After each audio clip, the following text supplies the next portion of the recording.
എനിക്ക് വിവാദങ്ങളോട് അഡ്രസ്സ് ചെയ്യാൻ താല്പര്യമില്ല. കാര്യം ഇതൊരു ചെറിയ പെരുന്നാളാണ്, ബലി പെരുന്നാളല്ല, എന്നെ ബലി കൊടുക്കരുത്.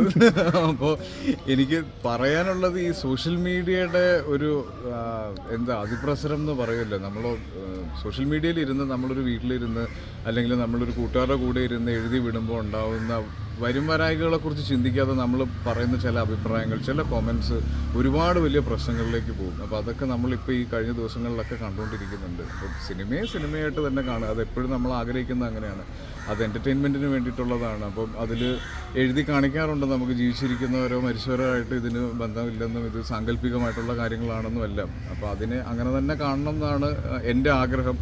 അത് പല രീതിയിൽ ഫീൽ ചെയ്യുന്ന ആളുകളുണ്ടാവും. അപ്പോൾ അവരുടെ എനിക്ക് അറിയില്ല. പക്ഷേ എൻ്റെ കാഴ്ചപ്പാട് തീർച്ചയായിട്ടും സിനിമയായിട്ട് കാണുക. ആ 3 മണിക്കൂർ അല്ലെങ്കിൽ ആ 2.5 മണിക്കൂർ എൻ്റർടൈൻമെൻറ്റിന് വേണ്ടി മാത്രമായിട്ട് സിനിമയെ കാണുക. സിനിമയുടെ ഇൻഫ്ലുവൻസ് എത്രത്തോളം വേണമെന്ന് എന്ന് തീരുമാനിക്കാൻ പറ്റുന്നത് നമുക്കാണ്. അപ്പോൾ ആ തീരുമാനം നമ്മുടെ കൈകളിലായിരിക്കണം. അത് സിനിമയായാലും നമ്മുടെ ചുറ്റുപാടുകളായാലും നമ്മളെ ഇൻഫ്ലുവൻസ് ചെയ്യാൻ പറ്റുന്ന എന്തൊക്കെയാണെന്ന് നമുക്ക് ചൂസ് ചെയ്യാം.